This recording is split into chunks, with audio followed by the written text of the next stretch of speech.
Welcome everybody. Pursuit here, bringing you the Alpha 13 status and release notes update.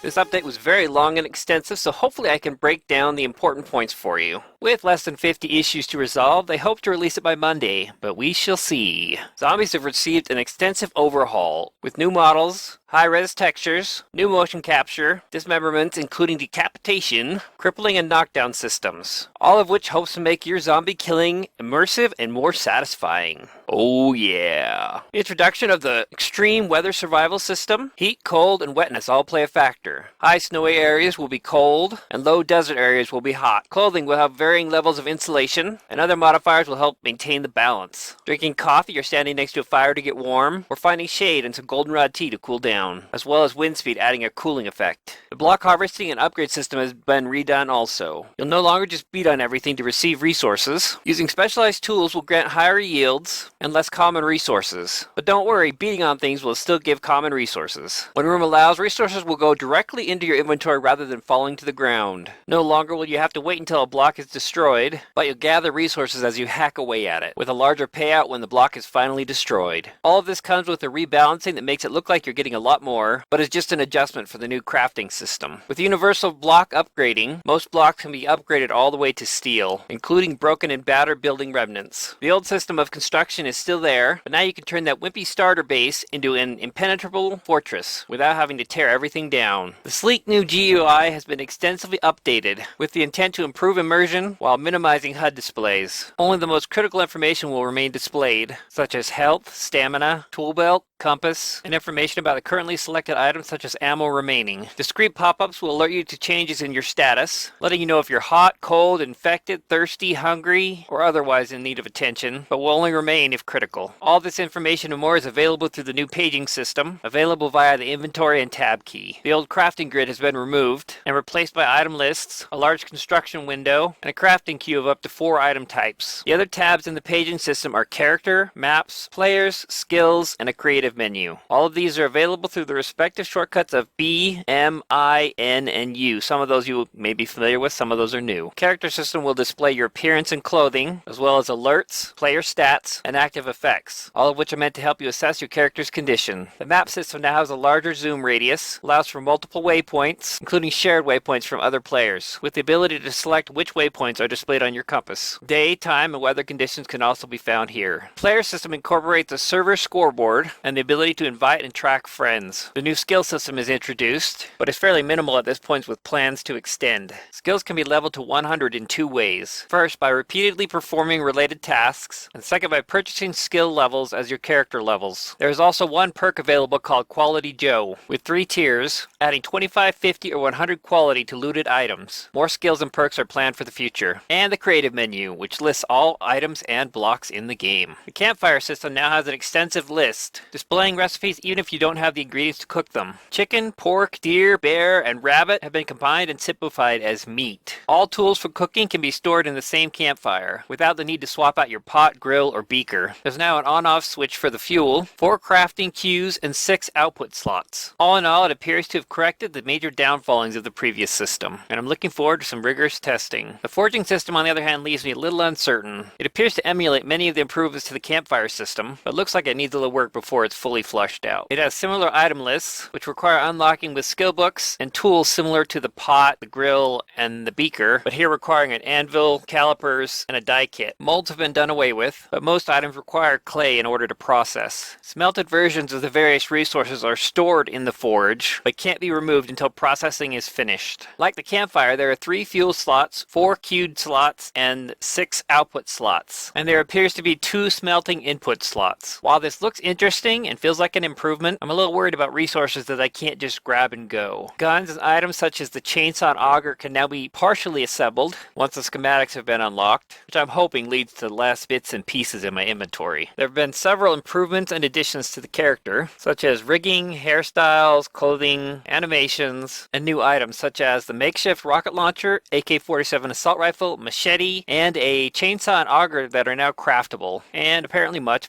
more. World and block editions additions include 8 old abandoned houses that don't have zombies, a waterworks utility complex, flooded basements, more ponds and lakes, as well as several other random gen additions and improvements. There are also several audio additions with a new mixing system, zombie sounds, and professional voice recordings, and mentions of future audio for traders, quest givers, and bandits that won't be in yet but should be in the future. There's also a new dynamic fluid system. Water no longer sits like blobs of jello, but will puddle and flow with the environment. Transferred exposed water will evaporate, if not enclosed or in holes in the ground. Water sources are no longer infinite when picked up with buckets, jars, or cans, while drinking with hands does not deplete it. Toilets are also no longer an infinite water resource, but are containers containing murky water and a not-so-special surprise. That pretty well sums up the major additions and changes to the game, but let me mention a few more before I have to go that may be of interest. Best of all, trees will no longer one-shot kill you. Beds, couches, and cinder blocks can no longer be picked up, instead must be harvested. There's a new large bed that gives a resting bonus. Player backpack collision has been turned off. A new resource of oil shale can be found in the desert to turn into gasoline. Spider zombies have been returned to regular spawn, with a new female screamer zombie to alert the horde. Decreased zombie spawning at ranger stations and cabins. Small zones in the wasteland and cities can be cleared of zombies for 24 hours. Antibiotics no longer give wellness. Vitamin wellness was increased to 1. Grain alcohol lowers wellness. Beer causes dehydration. Honey cures a stage 1 infection. Stage 1 of the 4 stages of infection has no side effects, lasting for 24 hours. Wood frames are weaker, and duct tape has more uses, just as it should be. So, thanks everybody. I hope this was helpful. There was no way I could cover everything in this list of additions and fixes and improvements. If you really want to know it, take a couple hours and read over the list yourself.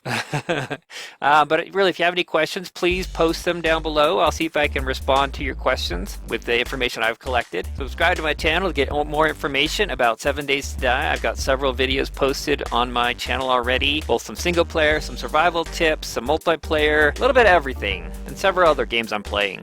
And I will see you in the next one. Now get on with your pursuit.